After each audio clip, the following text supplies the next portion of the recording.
tubanirizaako nnyo ku mpewo za Big TV mwebale kwekumira ku Big TV mwebale kugyekumira mwebale kutulaba omanyi mwebaka baffe buli mutulaba tweyongera amaanyi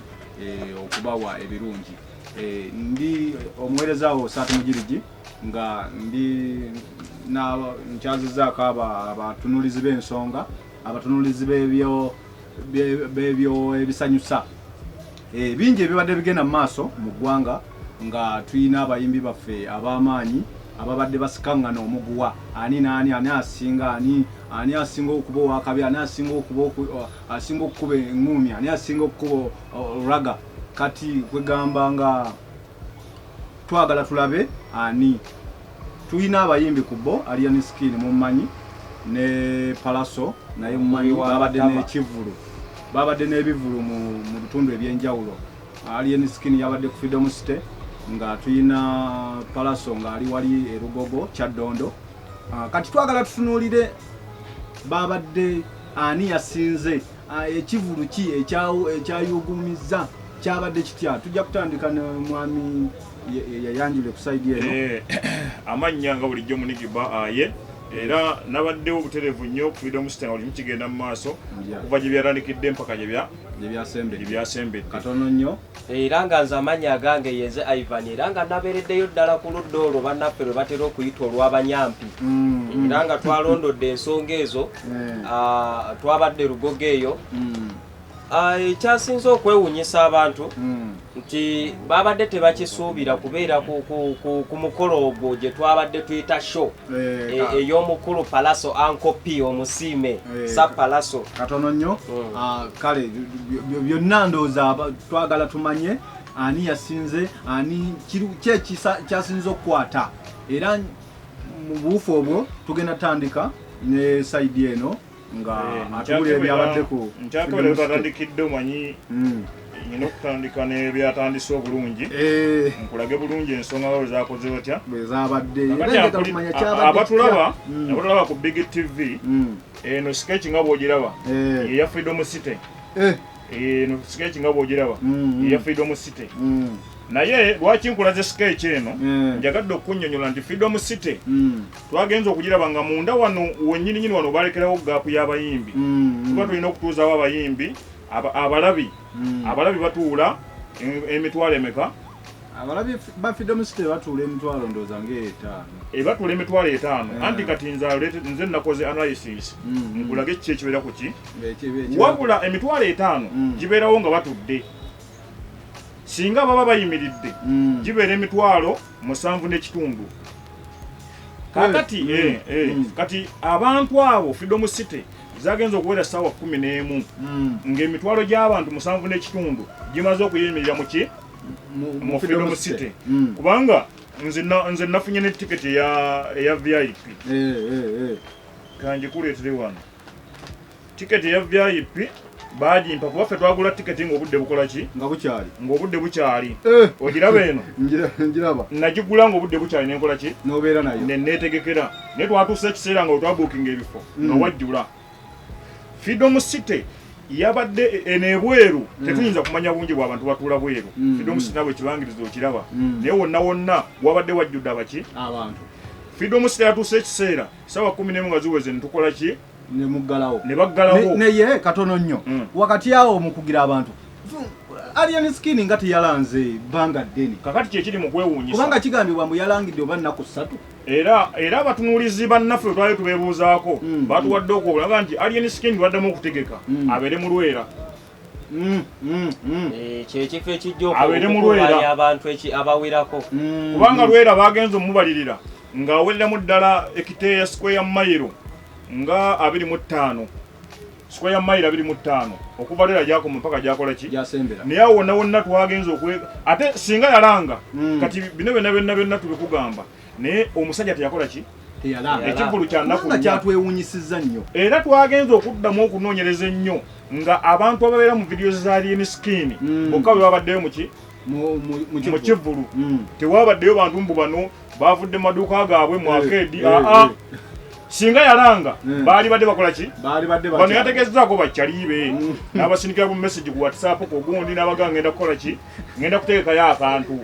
ngende numya bachi katono naye bagamba alien muyimbi wa TikTok katono nnyo tujja kuddira katumale okumanya n'ebyabadde wa erugogo kigambibwa nti erugogo nti omuyimbi pallaso zatuse saawa 12 saawa emu saawa 2 nga tannalaba ku bantu kyabadde kituufu kyabadde kitya ekyabadde wa pallaso lugogo pallaso okusinziira ate nga tuzzeeko emabega katono presenter alien bwe yategese Freedom City yajjuza n'okompeyalinga ku lugogo naye yabadde n'abantu bangi wabula nga teyajjuza kyenyinza okugamba teyajjuza naye ate ekyasinza okwewunyisa ku bantu nti ate wabaddeyo abayimbi ababadde batasuubirwa kubeerayo okugeza ng'omuyimbi Mickey Wine ate oyo ye twabadde tulina musuubira luddawa ku Freedom City eno omukulu gye yakoowoola abantu eno gye yakubira akalanga eno kaakati ate nno teyazze yekka yawerekeddwako munne Dax Vibes enduulu neeranya ndi mukubuusabuusa ebintu byogero ensonga nyinza okulowooza oba yalya oba abasajja baalya nogaa oba omusajja yalya katono nnyo kyemwagala okugamba nti bayimbye eno yokka eri tebagenze kuyimba bano bayimbye eno yokka era mwe bwogenda okutunira mu famire eyo ndowooza eno wabaddeyo Eddie Yawe ku Freedom City Eddie Yawe teyaliddemu nsirukwe teyaliddemu yensirukwe eno yabaddeyo ate kati bali bo be baaliddemu ensoolukwe okusinziira ku sayidi y'abannaffe eno abo bo bali ate omukulu alina ke yagamba nti egundi bw'agenda buli muyimbi abadde agira ogenda naye kati simanyi oba ne gundi bw'agendera banagenda naye so presenter nga tuzeeko waneno katono twabaddewo awaadi ezigabibwa naye buli omu yasigadde yeewuunya awaadi zigabiddwa ku nsonga ki awaadi zagabiddwa era nga awaadi eyo yaweereddwa omukulu Ankopi Ankopi yaweereddwa awaadi eyo ate yaki omutunulizi kansoke nkwebuuzeeko awaadi eno wabaddewo competition mu kuyimba oba bulijjo baziranga nga twazimanya bumanya simanyi omukulu bamuwadde awaadi yaki naye nga out of the blue omukulu balamu yazze ne gundi n'awaadi n'agamba evudde ew'omukulu nekusaasira obutambi nabulabye obutambi bwabaddeyo nabulabye baze nekusaasira awo ne bagira ne beebuzaabuza mpaka nga bagiwa Pallaso kulwaki naye n'awaadi yavudde yiri yavudde wasale oba yavudde wa muhoozi yabadde ate wa muhoozi wavuddeyo obukadde 40 okuyimba okukulabika kulimu obyebufuanzire watabadde nnyo byabufuzi katudde ku Freedom City kakati tulabe ekyabadde suna beeni ono nga sinagenda kusuna beeni mbale nakoledde akantu kano nkulage bulungi nti okuva ndowooza simanyi ndowooza kamera zammwe zinakala bulungi nti okuva wano e Kampala okuva e Kampala okutuuka ku Freedom City okutuuka wano ku Freedom City omuntu kyabadde kimwetaagisa okutambulirawo olunaku lulamba olw'abantu olwa jjaamu omwana yalaze amaanyi naawe omwana yalaze amaanyi kyokka kikwewuunyisa bano bonna abantu tebayingidde okuva eno okutuuka eno naye nga tiketi zaabwe babadde bakola ki bazigula dda mobile money yatuuka ekiseera n'ekoowa eya alien kwe basindikanga ssente ne basindika okwa Bitex n'ekoowa ne batandika kusindikira abantu abalina akakwate ku Alien Screen naye Pallaso yatandika okuba obulango bwe myezi 3 emabega before the concert myezi 3 emabega omwana kyategerekese nti yakoze akalango ka show mu nnaku eza 3 kati kigambibwa nti nno abantu bajjudde ne babagoba mu kubagoba ate abantu ne bayitirira nnyo ne betuuka n'okwekalakasa ne bamenya gate awo mbadde ngenda bwe twatuuse ku kintu ky'abantu okujjula ennyo nawandiiseewo wano ku peegi hawa wano bwe twatuuse ku kintu ky'abantu okujjula ennyo emitwalo 7 nga gimaze okuyingira munda baggaddewo kati bano abantu abalala abasasudde VIP zaabwe n'abalala badde balaajanira ennyo eno ne batwale mu manju mu paakingi kati nga gye mulabira naye nga abantu bamativu tewalina yeekalakaasa nti lwaki batwadde ku screen mu parking nga balabira ku ki mu parking babatedde screen ennene bali ku ntimbe nga bali ku ntimbe kwe balabira bo basasudde beba basasudde abana aba VIPs abafisse abagize naye nga abali mu VIP bokka bebali badde ndowooza bali ewa pallaso yeni mu manju mu parking ordinary kati ennyongera okutegeeza nti abantu bano ababadde wabweru awo wokka basasudde 10 mmeka 5 Nyina ka video ke nalabye katono nnyo. Nyina ka video ke nalabye nga waliwo agamba nti abantu ababadde bweru ku Freedom City nga basinga ate ababadde munda. Ekyo kituufu. Mbwa era wakati mu kayogaana ako besindikidde ne poliisi okuwunzika nga teggeeti bagimenya. Ate poliisi ya Uganda ku luno bakoze nnyo ekyafaayo kubanga bwe yamaze okulaba nga abantu bamenye geeti yasazeewo nayo netandika okusasula naye 55 neyetaba mu balabi. Owedda ono wa poliisi ono wankwacyo ono wa poliisi ono wankwacyo ono wa muti ono wa abembanga nabo babaddeyo kigambibwa nti olujja lwa Freedom City babadde bajjuddemu nga bo bawuliriza kiri munda okusala ekkubo nga amakubo gonna gasaliddwako amakubo gonna gabadde gasaliddwako waliwo ababadde bayimiridde ku byuma ebyo ebiringa ebyo guidelines ezo nga baziyimiriddeko bonna nga bafuba kulaba abantu basesera nga bawuliza nga bawuliza lidiyo yewaka suna beni nembazira tto ambazira sino teyasobodde mbazira ye teyasobodde twatandise omwemulugunya natugamba mbazira ono yabadde eno tabanga nti yalya naye oba yabadde mubabadde mu jjaamu oba yalya twatandise okumwemulugunya kubanga teyatuuse mu budde naye erugogonze saamuwuliddeyo sebo yabaddeyo erugogo erugogo teyabadde era sho yonna yagenza okuggwako eyagundi oli pallaso naye ng'okutwaliza wamu pallaso yafunye abantu bameka era abantu bayingidde mu show abantu bayingidde naye amawulire agazze oluvannyuma ge nawuliddeko nti ate ababadde bayina okuyingira Freedom City bano abamu abaafise kuba nawulidde nti poliisi obwedde ekuba abantu ge bagamba mugendeeko ewaka oba si ekyo mugende erugogo kati bano poliisi be yagobye ku Freedom City ate be bayingidde wani ewa Uncle P be bayingidde ewa Uncle P kakati ekyasinga okudewunyisa era mbiro byetunonyeza oli yaze nangamba nti gwakola lisaaki amala ku bintu by'abayimbi bano naye lwaki kana akambo kange bw'onoofuna gaapu n'ofunayo bakayita batya akadde oba n'ofunayo akawenda oba akabanga lwaki tompisizawo akantu kano nga kampisiza bubi ono yabadde addaka nga bwomanyi nti abantu badde waka waabwe ejjaamu n'abakwata okumpi ne lugogo si kuba kalango naye yabadde ali awo bali mu jjaamu omusajja n'amuyimiriza namugaa siboolagawa nti ngenda waka tukategedde nti pallaso yategese wano ti pallaso ebyabayimbi sibiriiko namugamba abambi jangu otubeeredewo jangu obutebe bukalu namugamba nyinamu 10 ate zakuleka wakawa ku kameeza omusajja yamugambye ezo zenyini ogenda kufunako VIP ku 10 era yamuleese ku 10 mpaka wa Uncle P obutebe ne bukola ki nekindaga nti n'abalala bazze bawambe kubanga kigambibwa kyatuuse saawa 2 saawa 3 nga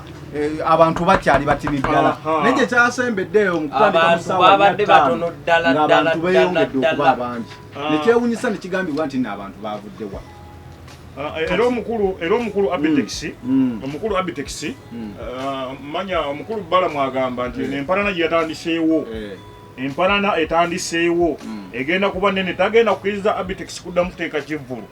n'atakiyingiramu Abitex bw'ateeka eno Geoffrey Lutaya ng'eno yateekekayo mayinja naye mayinja bijja musala oyongezeza kibi mu nsonyiwe n'abatulaba bw'ateeka eno Geoffrey Lutaya ng'eno ateekekayo Vincent Segawa akyali takyayimba yasiramuka eno bw'ateekekayo Geoffrey Lutaya eno ng'ateekekayo Walukagga naye stage y'erugogo yabaddeko abanene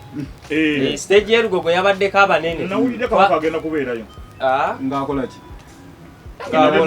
nagaya nadde newuza nga omusajja omu uma nawulidde olwokuba mwamusendasenda ne mumutwala yiri eri ku biici eri bagiyita batya ebyo gye mwamutwala ono gundi alyoka amufukaamirire ono gye yamufukaamirira ne mumutuusa wansi ku gundi ku seminti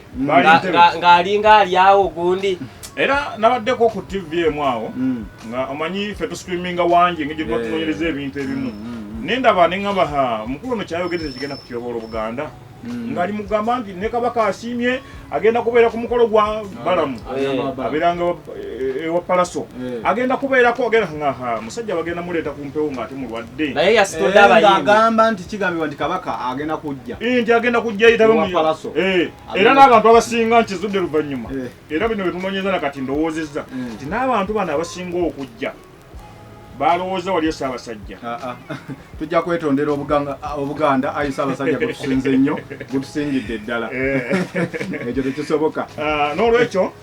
ng'era njagala okusiibula nankugamba nti nankubiriza abantu mwenna nti bannange ab'ebivulu mwenna abategeka mwegendereze mwepimirenga sayizi n'ekirala temukole ensobi okulumya omuntu oyinza okufundikira ng'oyambe muyambe so bwe tuba tukola ebintu bino tutandike ng'okumanya we tugwa manya obuzito bwo kubanga alien wa myezi 8 mu kuyimba pallaso bulamu bwe bwonna tugambe bulamu bwe bwonna kuba bwaba ayogera agamba yatandikira mu ssomero ate kati biri ebyobuto era kitegeeza kuva mu nassale baby class top agegeenya akitegeeza bulamu bwe bwonna naye ono omwana just kabanga ke kaamu kuba n'ayogera ebigambo mu studio abantu babirawange ennyimba ate ne babiwagira nnyo nafudde nfunye n'eŋŋombo ogamba bw'obusembayo producer nga sinasibulamu katono nga sinasibulamu presenter katono atwategeezeddwa nti stage y'erugogo yabaddeko abayimbi nkumulitwa ate abanene abamanya nene kali kateekeko nti abakyawe n'abakyawe kuba bonna ababaddeyo tebatakyategeka bivulu bonna tebakyategeka bivulu okutandikirako twabaddeyo n'omuyimbi ragadi mbagambye mbawe tuwe yamuddamu nti tuwe oyo naye yabaddeyo twabaddeyo n'omuyimbi Catherine Busaasiro naye omu ku bakyawe kale kituufu babaddeyo naye ategekemu ku saalabe naye ategeke ku show obaana abawa mu bufu obwo presenter ne BET award winner naye yabaddeyo Taata Amaalo yabadde Taata Amaalo naye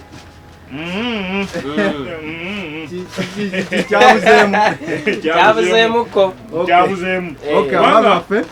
ababi baffe mweyongere okwekuumira ku mpewo zaffe emikutu gyaffe gyonna nga bulijjo gyegiri tulina aba DM Films bagamba mujje ayagala okutumbula ekitone gye mujje mutumbule ebitone byammwe oli muyimbi oli muzanyi wa katembo oli muzanyi wa comedy jangu otumbule ekitone kyo emikutu gyaffe gyonna emboozi zino zibaayo ku DM Films gwe omukutu gyeri ku Saati Mugirigi emboozi ebaayo ne ku Big TV emboozi ebaayo singa oba ogisubiddwa this is Saati Mugirigi nkwateeta musana mweraba